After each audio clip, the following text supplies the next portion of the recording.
Good morning, good afternoon, good evening, whenever you're going to listen to this. Friday, April 18th, 11:19. You're listening to the All 32 podcast, part of the CLNS Media Network. Show brought to you by Gametime. Best tickets, best prices to get you into any event you want to see. Download today. Use the code CLNS to get $20 off your first purchase.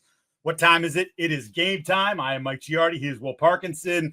We're going to do trades we'd like to see during the draft, but we also have some business that we have to take care of, particularly for Will, because Aaron Rodgers goes on the Pat McAfee Show and he torches the Jets organization, which, look, the Jets organization hasn't been awesome in recent years, but all the things that he torched them for, Will, were absurd.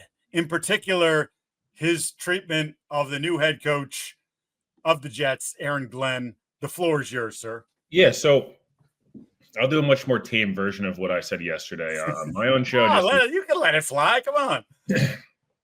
Look, I think a couple of things here is what's really frustrating. Rodgers, who has not spoken since, obviously the season ended, and there's been a lot of speculation, as there usually is with Rodgers. And he does the whole, I don't talk to anybody. I only talk to my sister and my best friend and my girlfriend. But we obviously know that's not true.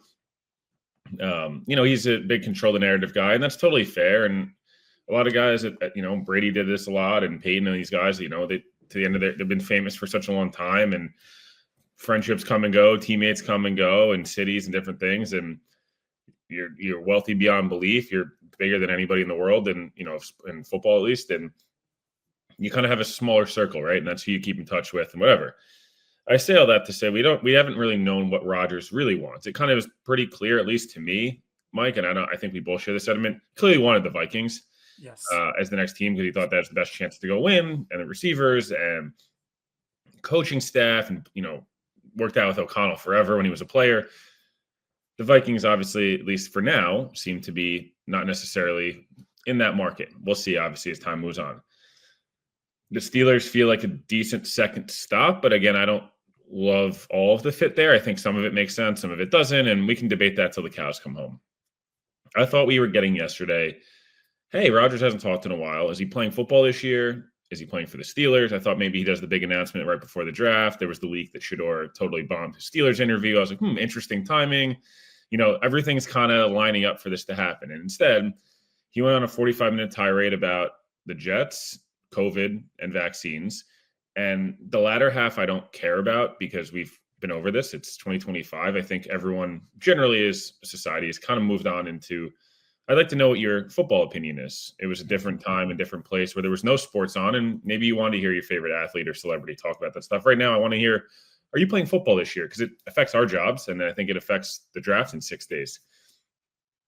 Not only did he, I feel like, go so overboard to trash the Jets, very similar, Mike, to about 24 months ago this time, when the Packers couldn't reach Rodgers because he had no phone service, couldn't get FaceTimes apparently, and doesn't get text messages. And so he felt the Packers leaked out they were going to trade him because they didn't tell him. So the Jets said, why don't you come in person? I'm pretty sure he was already at his house in New Jersey when this meeting occurred, but he left that part out. He flew his private jet back to New York from Malibu, and Aaron Glenn apparently sat with him for 20 seconds, according to Rodgers. Again, this is all according to one side of the story. Mm-hmm. Sat with him, asked Rodgers if he wanted to play football. He said, I think I'm going to. Glenn apparently sprinted out of the room like a little kid, which, again, I don't know if Aaron Glenn was sprinting out of the room, but again, take it for what it will. And long story short, he got Darren Muji. They said, hey, we're going to be moving on at quarterback. How would you like us to release this? Because we want to make sure we do right by you. We want to have people looking over our shoulder a little bit of what's going on and all these different things. And Aaron Rodgers not only refused to comment on Aaron Glenn's name, Darren Muji's name, he referred to them as the head coach, the coach, and pretty disrespectful, extremely demeaning, very condescending. Aaron Glenn, you shouldn't do that for any coach, but Aaron Glenn played as an all-pro, Pro Bowl level player, first-round pick in the league for 15 years, and has worked his way up at every level of the NFL. He's frankly accomplished quite a bit in the NFL, and is one of the more respected people around the league. And I couldn't believe Rodgers wouldn't even refer to him by his own name. He basically insinuated, I don't know you, you don't know me. I want to have this whole conversation. pick my brain. Let me know if we have an opportunity here. I'm willing to play for 10 M's. I don't know why he wouldn't just like even. It was weird. And again, would he have played without the Jets? Long story short, in this 5-minute tirade, is Rodgers acted in a way of why he's no longer on the Jets is because he created a circus. They changed and catered their whole organization, which I cannot blame them in any way, shape, or form. This was the right move. This is what they had to do. The Bucs did it with Brady, and the Broncos did it with Peyton, and all the Stafford and all these different things. Like, you acquire the big name Hall of Fame level quarterback to go for the Super Bowl. It didn't work. It's unfortunate. That's not the point of this. Like, the Jets have serious issues. If anyone's been paying attention, which I know, again, I get it. They're not a good franchise right now.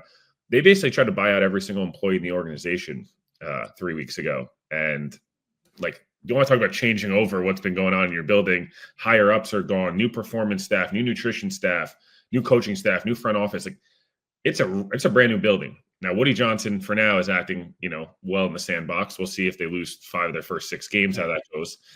But for Rodgers to do that felt so out of bounds. I felt like actually it was embarrassing how much the Jets pandered to Rodgers at the end around the Super Bowl there, where it's like letter after video after tweet. I'm like, dude, this guy won 5 games for you. So, Mike, I guess from your point of view, what was yesterday surprising at all to you? Like, what? I just felt like it was out of bounds. And honestly, if I'm a Steelers fan watching that, or I'm a Steelers coach, I'm going, do I want that? Do I want to deal with this crap? I'm not surprised because he's an asshole, and he's been an asshole for a long time. Like, that's just facts. Like, no family, no kids in his 40s. The world revolves around Aaron, in Aaron's world, right? And whatever, he's, as you mentioned, he's made untold millions of dollars. He's had incredible NFL success, although one would argue he should have won some more big games. So the Jets did what they had to do. We talked about it. Like, that made the most sense in the world to just go in on Rodgers and hope that it worked. It didn't work. They tried to be respectful at the end. Somehow he looks at that as a slap in the face. And I think this holds true for all teams. Not just the Steelers, but if the Saints were to want to get involved here, even now Minnesota, which, as you were talking about, his relationship with O'Connell, they talk. We heard from the GM say, they have a great relationship, and that Aaron pitched himself as like, I'll help mentor JJ, and we'll get 1 ring, and then then it's JJ's thing. I wouldn't trust a word that comes out of his mouth. I wouldn't. I'll do what you want to do. I'll fit into your system. No. He wants to do what he wants to do. He wants to do when he wants to do it. And he's holding, as you mentioned, all these teams hostage. Again, to summarize, he's an asshole. I would stay away from him. But because of the desperate situation that some of these teams are in at quarterback, and him being the best available arm out there, if you will, like, there's a chance he's going to be back, and there's a chance we're going to have to go through this, and the organization that does it will have to go through it, just like the Jets did, just like Green Bay did at the end. Like, this is who he is. He's not going to change. Don't believe him when he says he is. Last thing, Mike, I'll say on this, and I think this holds true for a lot of these different guys. The Patriots didn't want Brady back right at the end, or whatever you want. The Bill didn't want him. It doesn't matter. It's not the point. They moved on from a guy who was there for 20 plus years. When Rodgers got moved on from in Green Bay, I got the frustration wholeheartedly. Like, I was on the same page. Hey, man, like, I wanted the extra receiver. I wanted the extra offensive lineman, and you took the quarterback, and it's like, really felt like you could have done a little bit more. And there was a lot that went on both sides at the end there, right? Rodgers would, I don't know if I'm going to play. The Packers wouldn't give him the ample weapons he thought he should have gotten. Those are all fair, and right. And Brady could have some had frustrations at the end. And again, Peyton and Indy, and like, Colts cut Peyton in like his mid-30s, right, with the neck. So it's not like this has never happened. For me, what's confusing is this is the Bucs moving on from Brady without a Super Bowl. And it's like, hey, man, like, we got to kind of move on here. This is the Broncos. Like, hey, Peyton, like, you're going to retire, and like, we're not upset about it because we kind of, yes, you can't throw the ball anymore. You just don't owe him anything. That's the difference. Where like the Packers, you felt like kind of owe him something. And we'll talk about Jalen Ramsey here now, but I just yesterday was like, you acted like a baby, and I really felt like you had an opportunity to show good face here and be like, dude, everyone already thinks the Jets are a mess. Why would you make the Jets look good and make yourself look like an ass? Mike, Jalen Ramsey, Chris Greer. Speaking of making yourself look like an ass, the Dolphins last year, needlessly, in my opinion, extended Tyreek Hill and Jalen Ramsey, guys who are entering already in their 30s and clearly felt like the cliff was coming quite soon, if not it already came for Jalen Ramsey, who's still a very good player in my opinion, but he's not. I think Chris Sims said this best. He's a really good player at this point. He's not a number one corner, and he's getting paid. His new money kicks in now. It seems he'll be traded quite soon. It seems like Ian Rappaport referenced wanting picks in this draft. I guess two questions for you. One, what's his value at this point because of the contract? And two, what are some fits for you that make sense? And I guess three, what are the Dolphins doing? Let's start with three, because they paid him $4 million. They had a roster bonus due. But paid you him didn't $4 million. intending to have him on the roster. Right. And then when Greer had his press conference earlier this week, it was like, well, after, we've had discussions and we've decided we're going to move on, we're going to try to move on from the player. We've already talked to some teams. Hey, Chris, has Jalen requested a trade? No. Is there something going on in the org? No, we just, we felt like, okay, so you're trying to protect Jalen for some reason, because I'm guessing Jalen wants out, or you're trying to protect yourself. Or are you protecting Tyreek Hill? That's the other theory I've seen. Is he called Tyreek out? Just so disingenuous. The whole thing was like, I don't know. The Dolphins writers are all skeptical. They should be. Like, none of it made any sense. And why would you pay the guy $4 million and then a week and a half later say, yeah, you know what, we want to move on. And it's again, I say it all the time. You can do whatever you want with the cap. If you want to make something work, you can make it work. But they're in a situation where if they trade him pre-June 1st, it's a $25 million hit on their cap for this season. If it's post-June 1st, it's, I think, $6 million this year, $18 million the next year. Be that as it may, they gave him $4 million in real money. You don't do that unless you think the guy's going to be on your team. And now they're sort of fishing for a trade. And what's he worth? A 5? Yeah, probably. It's definitely a day 3 pick. I can't imagine they get anything higher than that for him, because again, you're on the hook for $21 million this year. And as you mentioned, the whole new contract thing kicks in anyways. So there's long-term considerations there to be dealt with by the new team as well. They have 10 picks in the draft too, Miami. And I guess, look, if you pick up a 5th and you take that 5th and a 3rd, whatever you package up, you can move up. It gives you a little bit more draft capital to move up if you have a player that you desire. But they have a lot of picks and they have a lot of holes. And then lastly, you mentioned Hill, and he continues to insist, Chris Greer, that Hill's not being traded. But now after what we've seen with Jalen Ramsey, it felt like to me like, oh, we're not going to trade him. But if somebody wants to call, we'll listen. Like, they should be breaking this down. It didn't work. And much like the Aaron Rodgers thing, I think they did the right thing by going all in. They felt like they had a team that could contend. They got some really good football players. Their highs were pretty high. They just couldn't sustain the highs, particularly in December and January. And with a quarterback who, as we know, that the concussion concerns have at times sort of taken that team and knocked them right off their feet, as it did last year when they couldn't win a football game without him. So, they're a very interesting team. And Greer, this is year 10 for him. And I would think that Chris Greer, and I would think even Mike McDaniel, who just got a new contract right before last season started, I would think if they don't find themselves in the playoffs this year, that neither one of those guys has a job next year. A couple of things here. Mike Florio and Chris Sims alluded to this, and I don't have any intel on this, but that Jalen Ramsey was one of the guys that called Tyreek out when he quit on them in week 18. And part of the reason is they kind of chose Tyreek over Jalen Ramsey. I almost would argue it's a mistake just because Jalen Ramsey is a guy who, at least like week over week, you can count on to be out there and isn't going to get arrested. So that's one part. Again, I would move Tyreek, but I feel like they're just going to try to ride this out as long as they can with that. Teams that make sense to me. And again, we'll touch more on the Dolphins as things unfold. I'm very unclear on like what the direction is, because they're still in a win now window, but the roster's not win now anymore.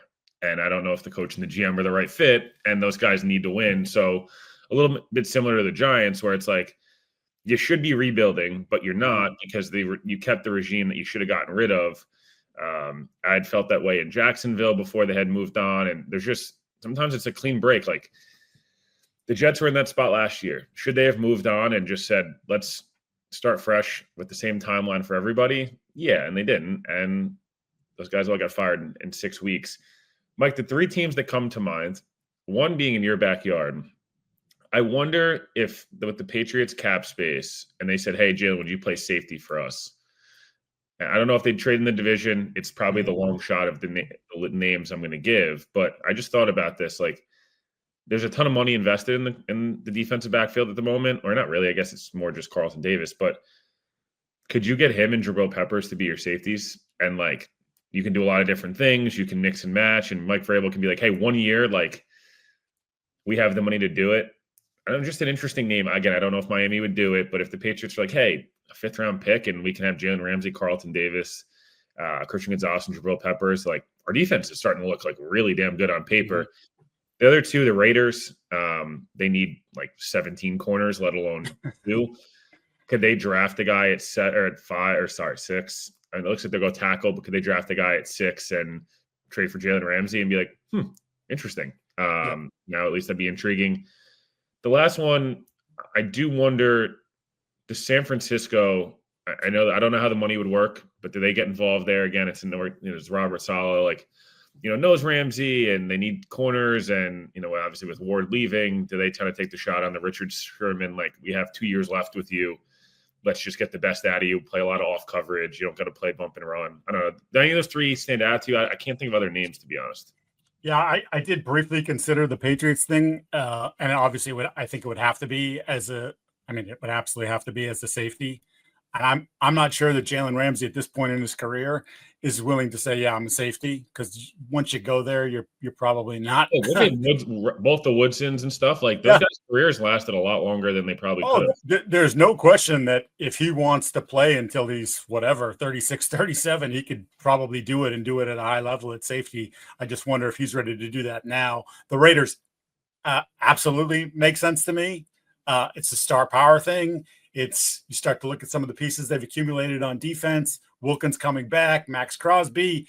Like, I could envision a world where that's, Pete wants to win now. Like, does that, I don't know, speed up the window, or at least certainly give you, they're desperate for corners.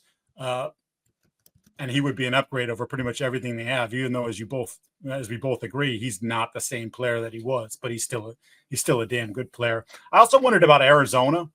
That's another one. Just like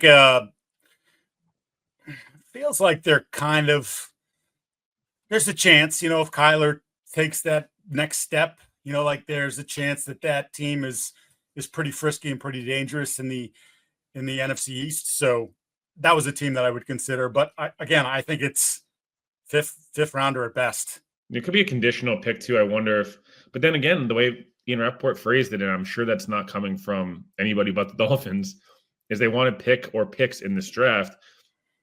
Mike, I wonder if, and I'll lead us into our segment for the pod when we were meant to be doing. I wonder if they partner him. Hey, could they use that Ramsey in a second to move up back into round 1 and get a guard or something? Like, is that what they do? I'll start us off here. Moving into our next segment, if you want to start there, do we have any reads we have to do, or we want to go right into? Let's shout out Gametime, because they're the best, and this is an unbelievable time of year. We got NBA playoffs, NHL playoffs getting started. We've got Major League Baseball, and starting to get warmer in the Northeast in particular, so you don't go and freeze when you go to games. And if you want to get tickets, just use Gametime. Gametime picks filters out the fluff to show you the only incredible deals on great seats, so you don't have to waste time searching through thousands and thousands of tickets. You don't have to reset the search engines. It's tremendous. You get the seat views before you buy, which I constantly talk about because I think that's fantastic. I've had some situations where I bought seats, didn't know what it looked like, went in there and was like, oh, this seat sucks. They show you that. Otherwise, lowest price guaranteed. There's event cancellation protection, job loss protection, which in this day and age is kind of important. So anyway, download the Gametime app, create an account, and use the code CLNS for $20 off your first purchase. Terms apply. Again, create an account and redeem the code CLNS for $20 off. Download Gametime today. What time is it? Oh, yeah, it's game time. All right, so we were going to do trades that we would like to see happen this coming week during the draft. Lead us off. This is contingent, just to be clear, on the Giants drafting Abdul Carter. I'd like to see the Giants use Kayvon Thibodeaux and their second-round pick to move back up in round one to either draft a quarterback or to draft a playmaker on the offensive side of the football. I don't know if he'll be there. Either Emeka Egbuka or Matthew Golden, maybe Minnesota at 24. Could they, I don't know if they don't really need Kayvon Thibodeaux, but I'm sure Brian Flores could get the most use out of him. You know what I mean? Like you just kind of, hey, let's just keep stacking talent. And, if Dallas Turner doesn't really turn it on and, Van Ginkel could be banged up for a couple weeks, whatever it is. Could Flores get a really good year out of them? And they accumulate an extra 2 because they don't have a second rounder. Yep. And could the Giants move up and say, hey, we walked out of round 1 with Abdul Carter and Emeka Egbuka, and now we have Egbuka, and he's going to be more of our kind of, complement to Malik Neighbors, and we got Wandell in the slot, and now you're like, oh, okay. Jalen Hyatt's our strictly deep threat guy, and Darius Slayton, like now we have a really, really nice thing, situation for can we win 8 games and save our jobs and draft the guy next year? Now it's like, dude, look at our roster finally actually looks good. Right. So I'd like to see the Giants move off of Kayvon Thibodeaux and use him to either move up into round 1. Maybe it's for a quarterback. Again, I have a hard time with the Milroe Dart stuff. I mean, maybe Dart is more likely at the end of round 1. The Milroe thing, I'm not sure I understand, although it seems from all the reporting, the Giants are quite high on him. I'm not sure that the timeline makes any sense. Dart, I think, needs to sit, but you could argue if he's got the right stuff around him, could figure it out. Milroe, I think needs 2 years at least. I think he's a guy if he could find his way. I'm trying to think the right situation. I don't even know if I can think of it at the top of my head, but a Jordan Love-ish situation where he's sitting for 2-3 years, and it's wow, he's. I think Philadelphia. Honestly. Philadelphia, he's not going to do more and more, and right. Hurts. Hurts' body's breaking down early, whatever. Yeah, I don't know, but I think the Giants using Thibodeaux, they can't trade Burns. They just got him and paid him, and Thibodeaux, I just don't think is as good as his reputation. So if they get Carter, that's a move I would like to see the Giants make. It's funny. One of the trades I considered was a same player, same idea, using the second and Thibodeaux. Was Atlanta, because Atlanta also really short on draft capital, have been looking for a pass rusher. And again, Thibodeaux had the 1 year of double-digit sacks, 6 of which came against, third-string tackles in a pair of games. But same idea, still a young player, still upside. Can Raheem Morris unlock him? And, oh, by the way, then Atlanta can recoup some draft capital that they gave up, including the third-round pick. They traded the Patriots for Matthew Judon, which, didn't work. It's probably Elliott Wolf's best move as a Patriots GM, other than drafting the 3rd quarterback in the 3-quarterback draft, at least high up in Drake May. I'll give you one here, and this is strictly based on what they tried to do last year. The Rams desperately tried to move up last year and trade for Brock Bowers. I love this one, by the way. I was I knew you were going to do it, so I let you just cook. Colston Loveland to the Rams would be dead sexy. Loveland is... they're comparable players to me and can be used in a similar way. And if they were that high on Bowers, I'm not sure why they wouldn't be that high on Loveland. You're talking about getting up from 26 to, I guess, 14 would probably be the spot. Indianapolis doesn't feel like the 2 tight ends get past 14 in general between Warren and Loveland. And Warren would be a terrific fit as well for them.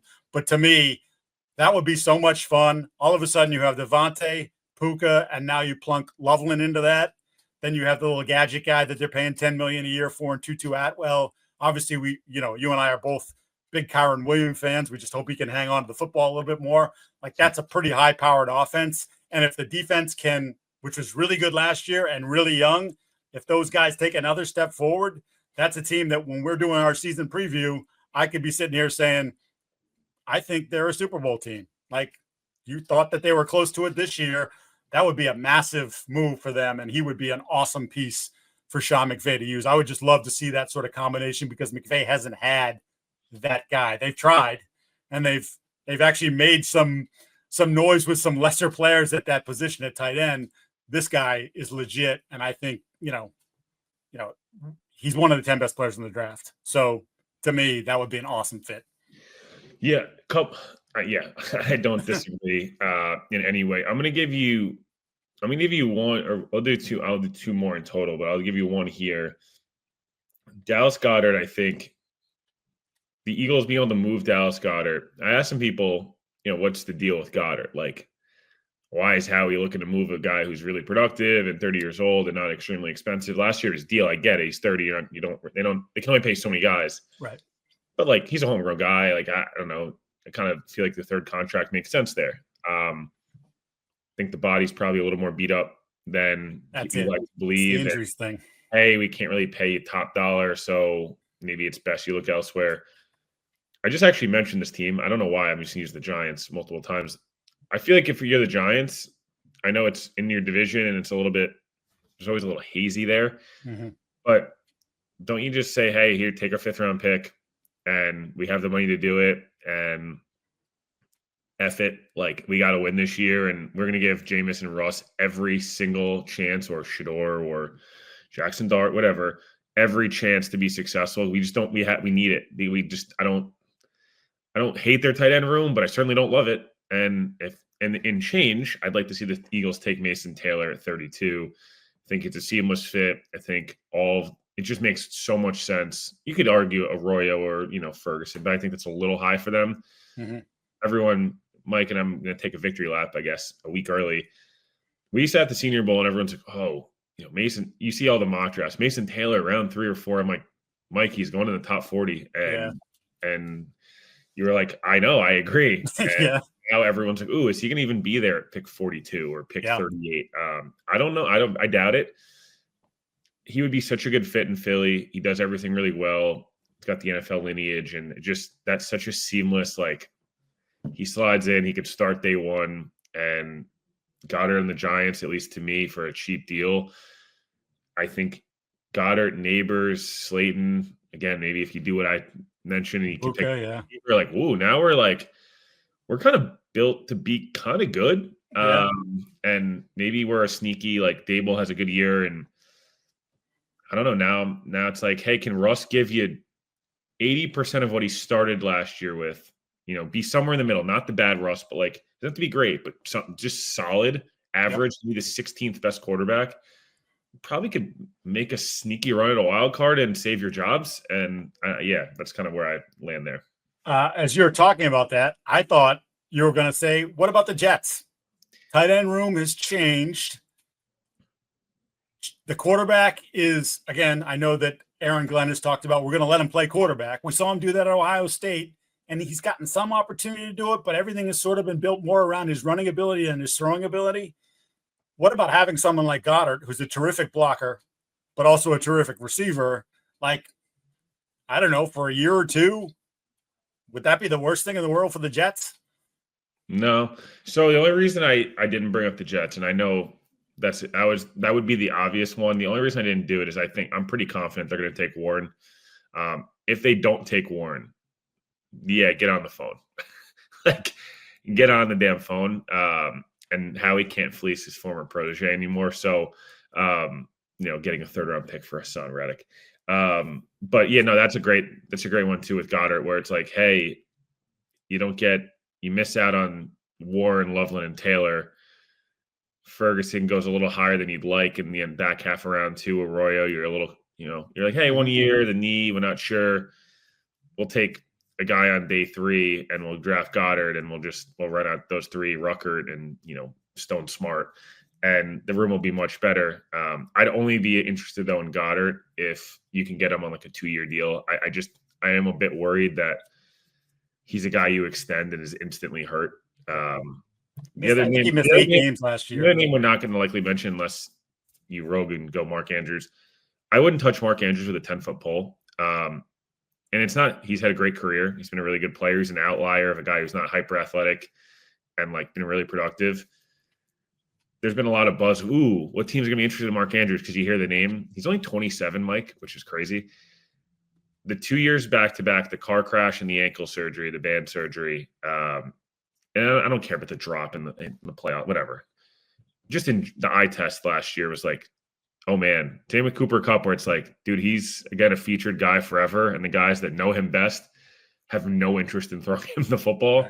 if that's and you're the Ravens and the Rams moving off these guys that are sharp, shrewd front offices, I just would buyer beware, man. Unless it's really cheap and it's like, hey, the Niners really want to have someone for Kittle and like the double up, and we're going to run a lot of 2 tight end stuff. Sure, I don't know. I'm just making up a team, but other than that, I would be very cautious on that. Yeah, it feels like he's going to get released.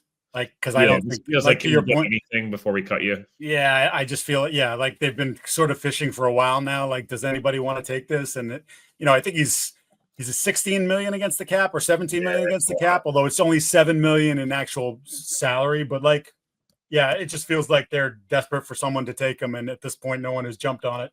Let me go to my next one, and I don't want to see Travis Hunter in Cleveland. I don't want to do it. He's too good of a player, too clean of a prospect, too intriguing of a prospect to plunk in that situation. That team is about as bland and broken as possible. Who's the quarterback? Kenny Pickett? Oh, gross. Joe Flacco? Gross. Are they going to draft Shador? Doesn't seem like it. Jackson Dart, Milroe. Joe Flacco taking the shots at Richardson yesterday. Yes, yes. Mike, I've been telling you on this show for a year now. That dude is the worst backup quarterback mentor in the league. He has no interest in mentoring anybody. No. He is there. No, I don't.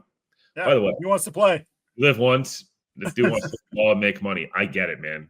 But like that, if you bring him in thinking he's going to be a mentor, have fun. Have fun. So to me, because I don't want him there under any circumstance possible, I have 3 teams that I say should make the phone call. It's the Cowboys, and Jerry Jones has already said they're more likely to move back than move forward. Going from 12 to 2 would be costly. I did this on my second mock draft. Like, is there a scenario where they give up a first this year and a first next year and probably a third and like move up? I think it would benefit the Browns, who need a million things. But again, probably unlikely. The Raiders at 6, star power. Hey, dude, you can play both ways. We don't give a crap. Like, let's roll this out. Again, Crosby, Wilkins. That's a nice little piece that they could add to that group. Geno Smith at quarterback, so they've upgraded the position there. They could get a lot out of him. And I don't know why the Patriots wouldn't make the phone call at 4. 4 to 2. What's it going to cost? Are you telling me it's going to be another first? I'm probably not going to do that. Can we do a conditional to it? Like if he does this, X, Y, and Z, or is it a first and a second, a first and a third, a first and a third this year and a future third? Like I'm making that phone call. I'm trying to push that because again, the Browns, by putting all they did into Watson and the amount of draft capital and money they spent on that, dead money, no production from the player, trying to recoup the draft capital to move back a couple spots. You're still in range to get a really good football player at 4 and get multiple picks on top of that. I'm making that phone call. I'm trying to push that. Like, and I know, like, if the Patriots had their druthers, if for whatever reason Abdul Carter and Travis Hunter fell to 4, the Patriots are taking Travis Hunter. Like that's it. They love the player. So to me, I make the phone call. I see what it would take. Can I do it? Can I wait you out? Hey, this is our offer, man. Sit on it. Take until Thursday if you want. But like, what do you got? Like, how can we convince you that you're not ready to do any of this stuff? And we'll give you more picks, more assets that you can build your team going forward as you finally, after probably next year, not even this year, but next year, finally get rid of the Deshaun Watson contract. And maybe then you can start to actually build again and try to win again. So I just, whether it's here or somewhere else, I don't want him in Cleveland. And I think people should be making that phone call. Yeah, I don't hate that at all.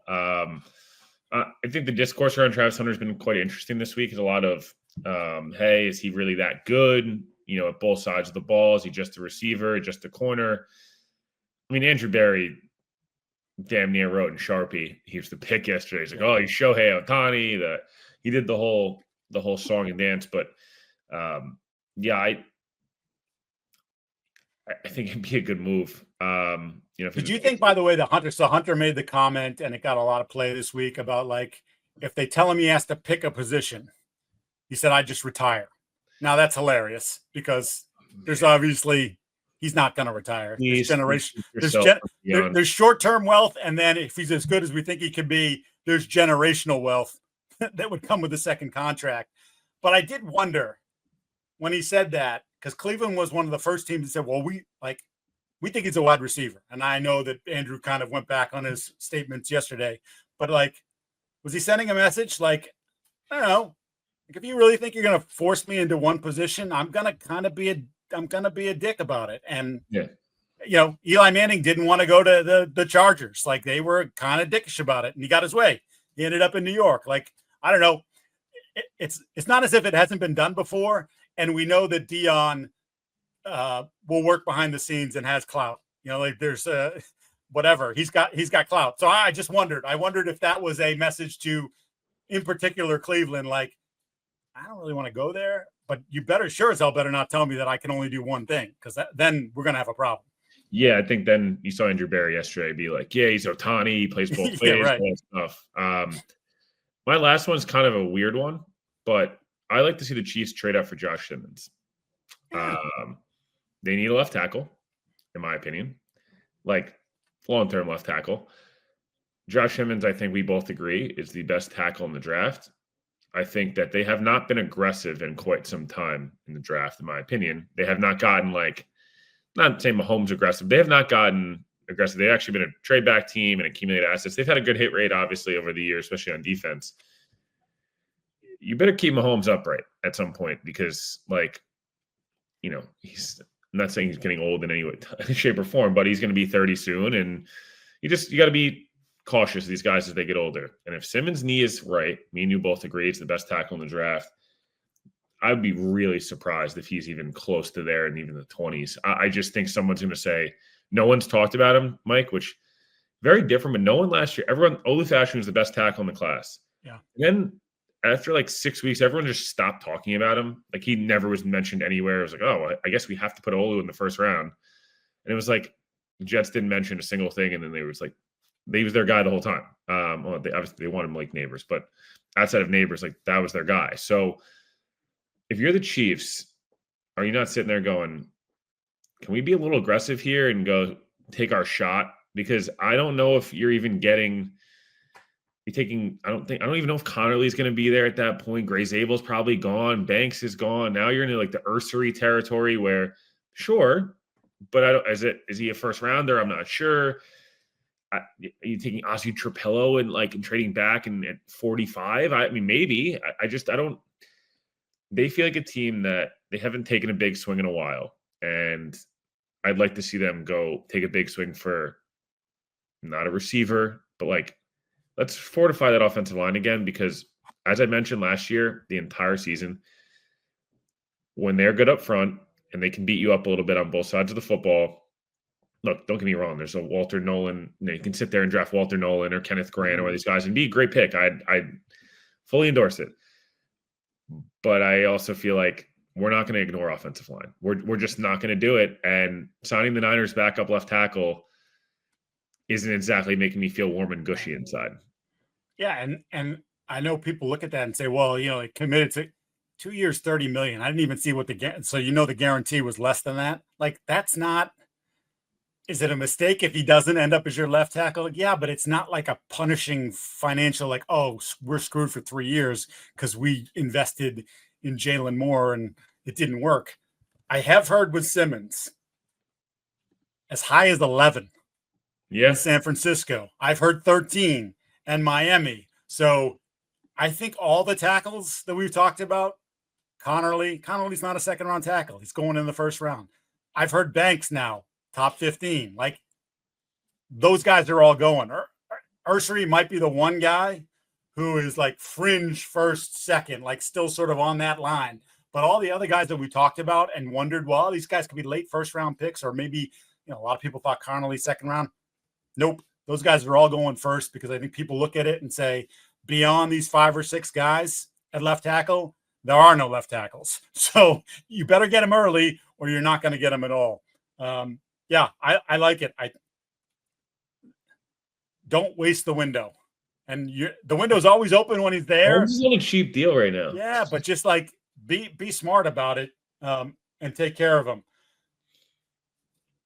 So I have two. I'm going to do two quick ones back to back. Both teams are on the cusp of winning and have been. The Buffalo Bills have been looking for a closer. The Von Miller signing a couple years ago, I thought it was too rich. First 8 games or whatever, he was awesome. It looked like it was a absolute going to be a home run. He was the closer they needed, the guy that was going to get him off the field against Patrick Mahomes in the AFC Championship game. He blew out his knee. Wasn't the same. They signed Joey Bosa in free agency. We know Joey Bosa gets hurt. They're going to have to manage his snaps and hope that in January and they hope February, he's ready to go. Go for it. Jump up to 15 again with Atlanta. I keep targeting Atlanta and Minnesota as the two teams here with not a lot of picks. Go get Mike Green. Ooh. Probably as good a pass rusher as there is in this group, other than Abdul Carter. He doesn't have to play every down. In fact, early on, you can be just a third down guy. That gets you AJ Epinesa off the field. You're using him in a rotation with Bosa and Greg Rousseau. Do it. I think he's capable of being a double-digit sack guy. I think that's what they need. I think they need someone to help them get off the field on third downs. So I like that. And my other one that sort of same thing, Lions should take their first-round pick. They should call Cincinnati and say, you keep dicking around with Trey Hendrickson. He wants to say, for whatever reason, you don't want to pay him. We'll pay him. Here's our first-round pick. We need another guy opposite Aiden Hutchinson. Give me Hendrickson and Hutchinson. Good luck to opposing quarterbacks in that division, in the NFC, in football, period.